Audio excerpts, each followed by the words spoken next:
Hey there, this is Matt once again. Welcome back to another review for the Rutger Hauer mini marathon I'm doing.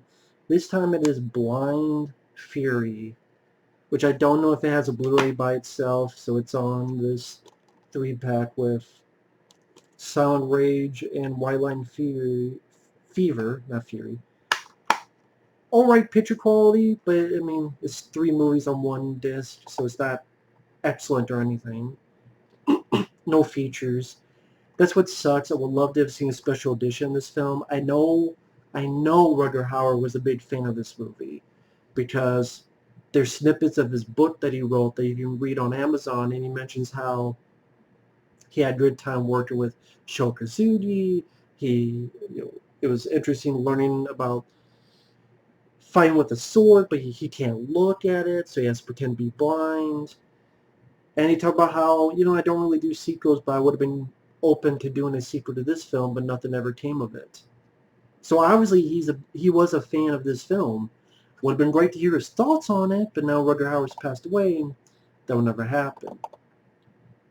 But I know one time I talked about this, and I think someone, I forget his name, he mentioned how he looked on Wikipedia, and there's like a kind of a goofy poster, and he's like, I'm not sure about it.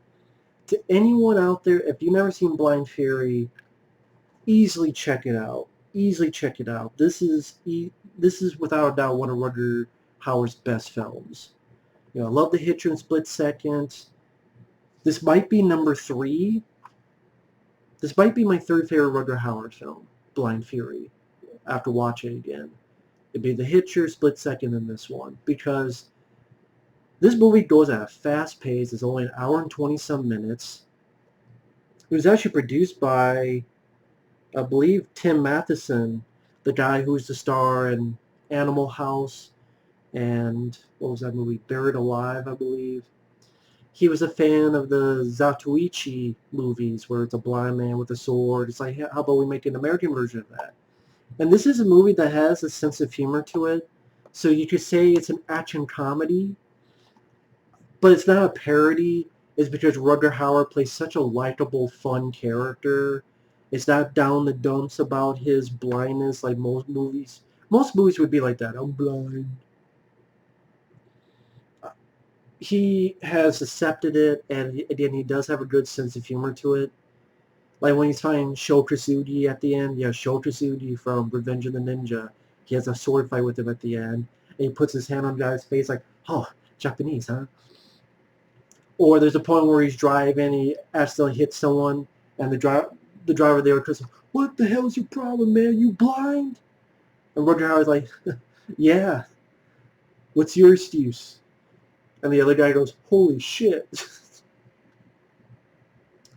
And the sword sequences are very fun.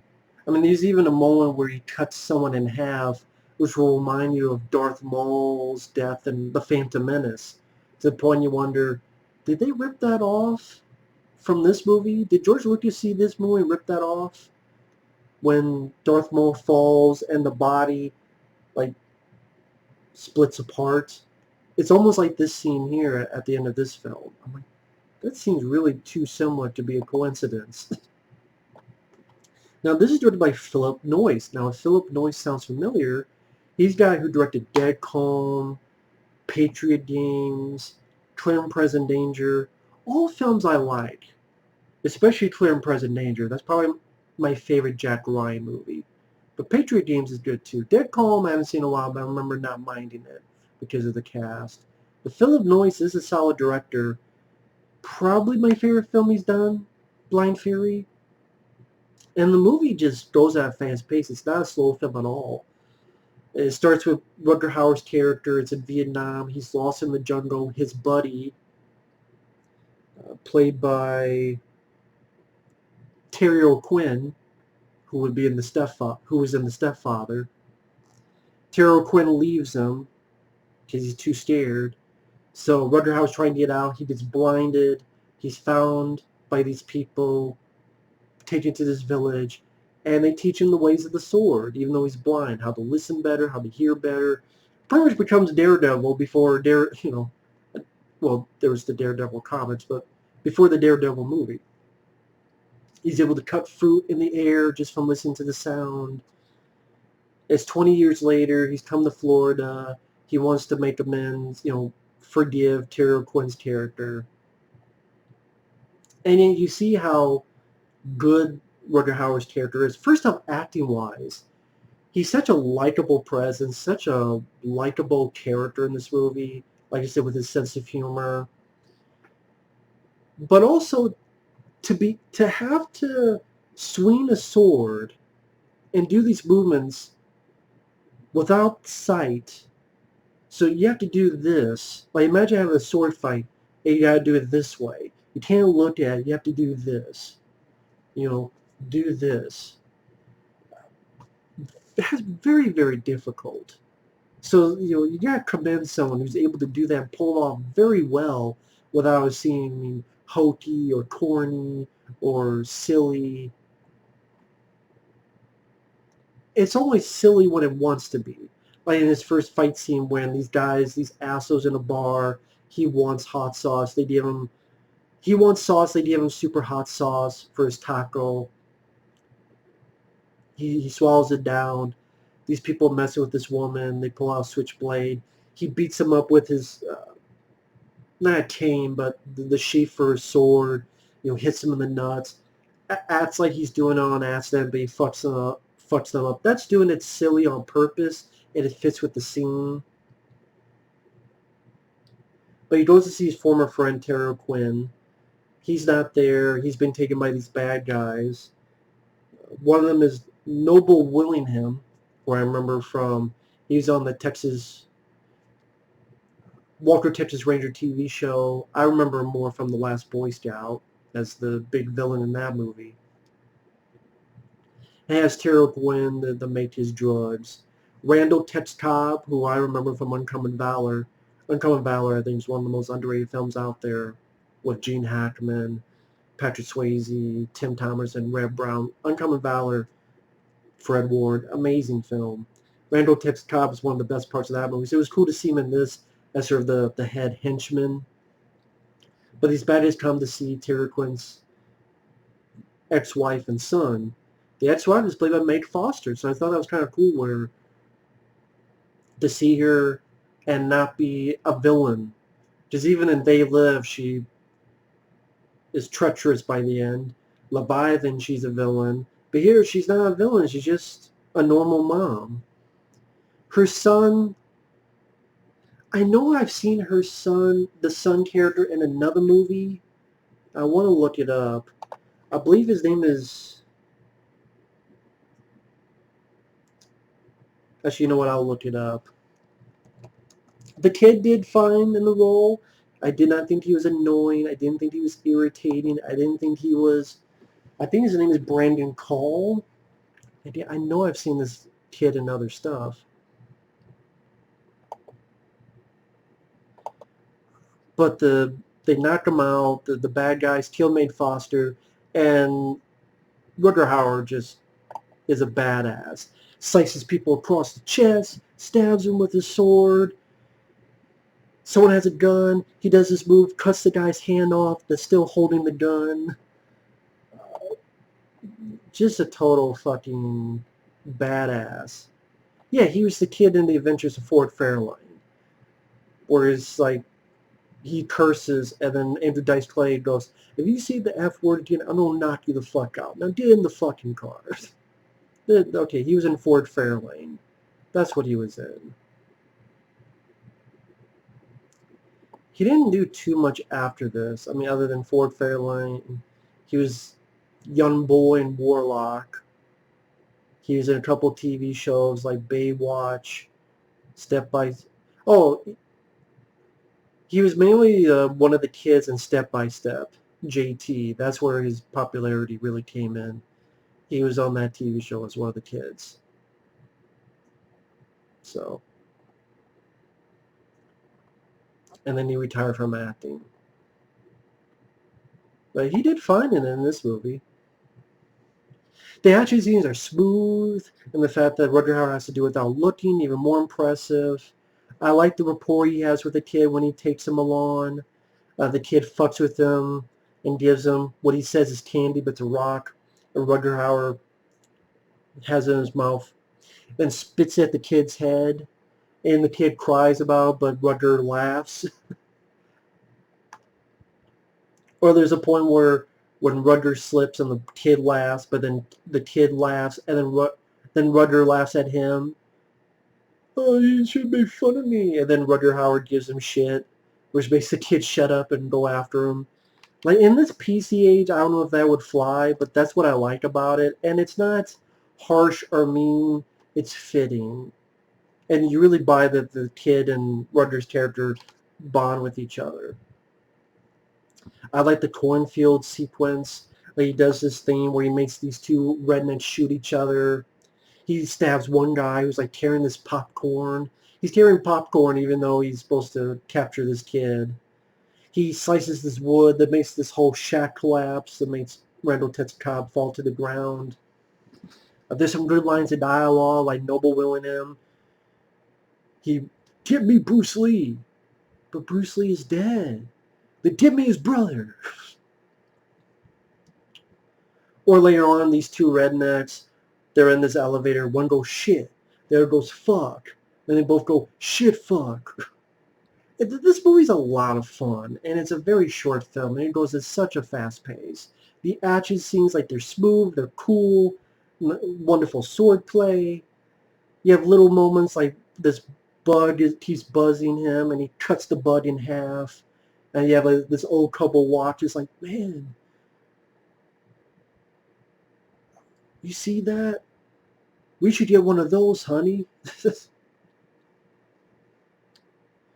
At the end of the scene where he's driving, and the guy's like, what the hell are you doing, man? You blind?"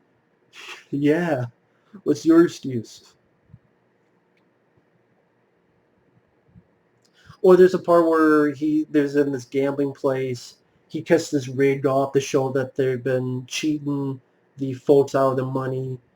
And while everyone's going ape shit, Rutger Hauer's character just kneels down, and he reaches up and takes the gambling chips. Like, moments like that make it like, okay, this movie's not to be taken 100% seriously. It's fun, but it's serious enough that it's not a parody either. So it's action with a lot of humorous moments, but it's still an action movie with a lot of badass moments in it. I mean, the fun moments, like he's trying to get this guy to talk, and he slices this guy's eyebrows, and he's like, "I also do circumcision."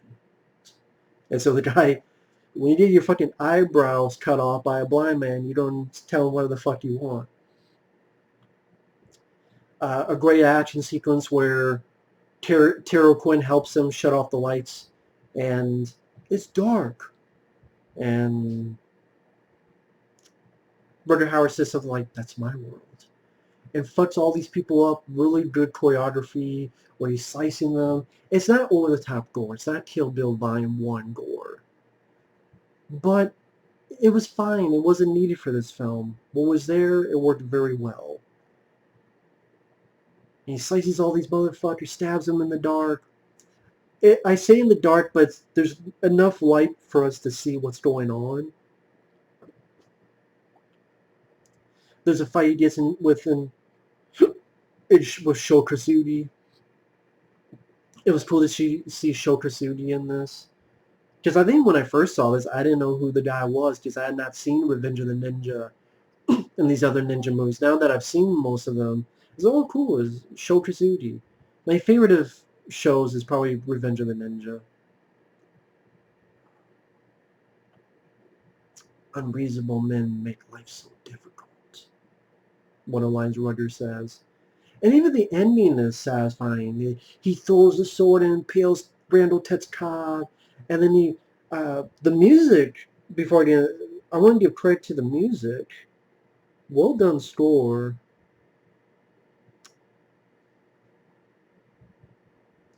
It's not going to tell me what the score is, so I gotta look it up. But especially when this moment where Randall's ready to raise his gun and Rutger's coming up with this super thrust that pushes Randall Tetsukabe out the window, and as he falls down, you realize he's been split in half. I didn't like Darth Maul's death in The Phantom Menace. I do think this movie is better than The Phantom Menace. But yeah, this movie has all that you need for an entertaining night at the movies.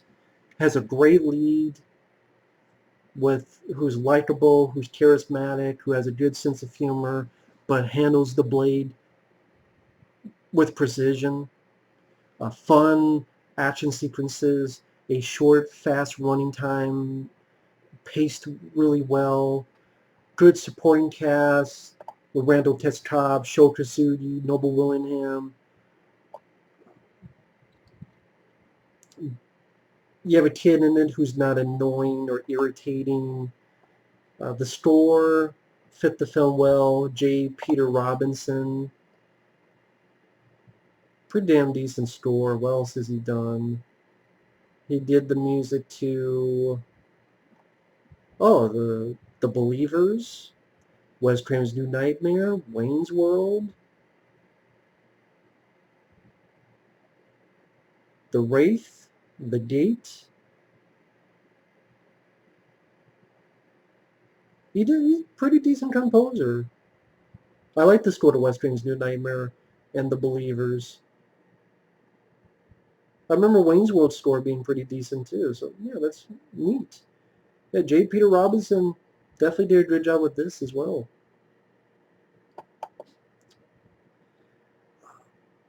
What more can I say about this movie?